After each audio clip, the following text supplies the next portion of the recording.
Never say this if you go to Japan. As a Japanese citizen who grew up in Japan, I'm shocked to see anime memes and phrases everywhere on the internet. But if you're even thinking about going to Japan and conversing with the natives, here are 5 things you should never say in Japan to avoid any kenka. Never say son after your name when you introduce yourself. Now you might have heard you should probably say son after the name when you call someone. And it's true, because san will show respect, that you respect the other person. However, if you say it to your own name, you'll look a little bit pretentious and mostly just weird. ちょっと変な人. To avoid being called a weird person, just state your name without an honorific. And if you want to actually learn how to introduce yourself from scratch, I would recommend an app called YouSpeak. It's a language learning app that you could learn Japanese with anime characters on the go. Maybe you want to learn a little Japanese grammar with Ash from Pokemon? You can, and it's available for download on Google Play Store and the App Store. So check out YouSpeak when you have the time. Never say anime phrases if you don't understand the cultural context. Now, I'm not saying that every anime phrase that you might have memorized are all bad. Like kawaii, for example, which means cute, is actually used pretty often in Japan, mostly because of the cute culture, or the kawaii bunka, that's more prevalent in Japanese culture compared to the West. If you could imagine chibi anime characters, those are kawaii. I personally like the chibi Levi. I think it's kind of kawaii. And you should also know that the kawaii bunka doesn't have to be the all up in your face Harajuku fashion style. It could be a little tree, little bonsai tree could be kawaii. Even a fried egg, gudetama, can be kawaii. What's cuter than a fried egg, you know? So now that you have cultural context about kawaii culture in Japan by Matsu-sama, you can say kawaii in Japan and you kind of know what it's about. You know when and why you should say it. If you go to Japan, whenever you see something that might tickle your heart, just say kawaii desu kedo. Maybe not like that. But if you don't understand the Japanese cultural context, you might say an anime phrase and the other person or the public might take it the wrong way. One of the phrases it brings up to my mind that a lot of people have said to me in America is Nani? Nani technically just means what, however. You should know that Japanese language comes in multiple forms and each form shows how much respect you're trying to show at that moment.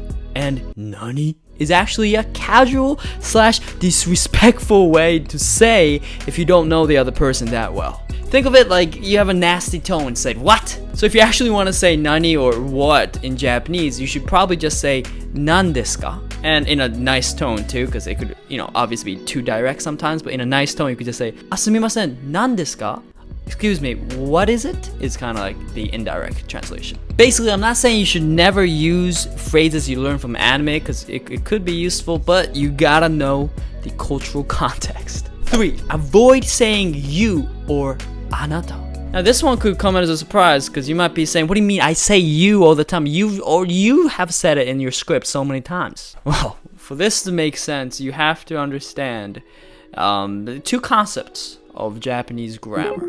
First one is you don't need a subject for you to formulate a sentence. Like you could literally just say, ramen tabetai, which means want ramen, directly translating. But however, you could change the tone to see, you could kind of guess who the subject is by changing the tone. For example, ramen tabetai would be most likely I want to eat ramen. Matsu-sama, want to really dig in that miso ramen right now. But if you say ramen tabetai, would be a question. Do you want to eat ramen? You want to eat ramen with me? So basically you don't have to say you every time. But the second reason is a bigger reason. And that reason is if you know that other person's name, even if that person is still literally right in front of you, you would still want to call that person by that name. So basically you would still refer to that person using that person's name instead of saying you. Let's say you live in the world of Love is War and you want to talk to Kaguya-sama. You would probably just say, Shinomiya-san wa dare ga tsuki nan desu ka? Even if she's right in front of you. And that meant, who do you like, Shinomiya? But obviously, instead of you, I said Shinomiya in the sentence. And this is also enforced by the fact that if you know that person's name and you still use anata, it could kind of seem distant. Ironically, this time, now you're being too distant. So basically, if you know that person's name, just use it. Number 4, never say these words in public, even to your closest friends. So although there are no official curse words or swear words in Japanese, there are still some words or insults that are much worse than others, especially in public. Like if you say aho, baka in public, it's not that big a deal, you know, you're kind of messing around. I've said it plenty of times in public. People think it's funny, I think it's funny. However, like I mentioned, there are some words or insults per se that you probably shouldn't say in public. First one is chin chin. Chin chin. Chin chin basically means pee-pee, but you might have saw it in YouTube videos and such, but screaming that in public is you're gonna look a little weird. So basically avoid any body parts that you might have heard it in anime. It's just don't do it in public. Second sets of words you probably shouldn't say is like skebe, which means you pervert, and saying that in public may alarm other people as an issue is happening right now. So if you're talking to your friends, avoid those insults, as you may alarm the local Japanese natives in your area. Finally, personally, I think you should never say mazui. Mazui means something tastes bad, like a food tastes bad, and especially because in Japanese culture, food is highly respected, and a lot of farmers and a lot of people who have made that food possible have, you know, taken a lot of time into creating that food in all domains of restaurants. So saying mazui is sort of frowned upon, especially if you're saying it in public and other people hear it. They don't want to disrespect food like that. So basically, don't say mazui even if something doesn't taste that good in Japan, at least in public. Number 5, avoid calling people by their first name. Now, this is definitely a cultural difference, but if you don't know someone that well, which is highly likely, you just don't want to call that person's first name. This is because just a straight up first name, even if you have an honorific behind the first name, it can still be considered rude in a decent amount of context. So you might be saying, what the heck do I call them? You just told me I should refer them by their names. What do I do? Well, I would say just refer to them by their last name. Technically their first name in Japan. No, we're not gonna get into that. Their last name in a Western context with san at the end. Respect. So if your name is Felix Schellberg, like PewDiePie, they would have to say Schellberg-san or Sherubag-san.